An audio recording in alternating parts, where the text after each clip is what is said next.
They found genetic DNA evidence of children's teeth in the food, in the burgers, which linked it back to, was it not Wisconsin, Missouri or Wyoming, one of those states that's in the middle of nowhere, where they actually found human meat inside one of the processing plants at McDonald's.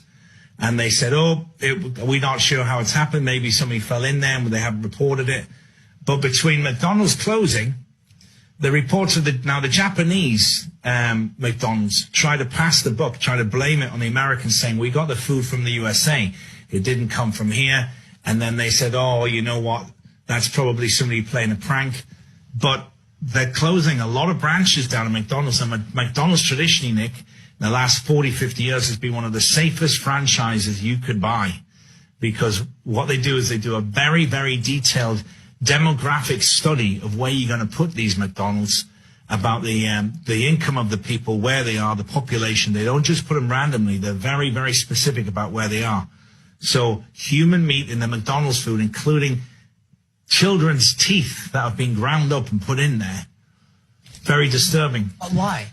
But why? It's where they hide the bodies. That's what they're saying. You know how many children disappear every year? Where are they going to hide? Say there's 250,000 children disappear in America every year.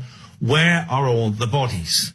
You know, most people think, what are they going to do? Drive them along the highway? They always get discovered. They never bury them deep enough. You've got weather conditions that expose them. Animals expose them. It's hard. You'd be surprised how difficult it is to hide a body. And I'll tell you why I know, Nick, because there's neither North or South Carolina. There's the body farm.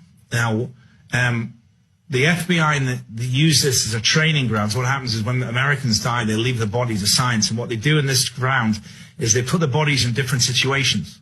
One of them will be left out, one will be semi-buried, one will be fully buried, one will be buried upside down. They do all these experiments about how the decomposing the bodies helps them with the science when they find a murder victim or a body that they're not sure how it died. So, for example, if a larger man dies on his back, they can tell by the insects and how much fat has dripped out of his body underneath, how degraded the grass is and everything, to understand how long he's been decomposing for. So they know all about what happens with these bodies, how they do it. They've got all the forensic science about where they're from. And there's always genetic evidence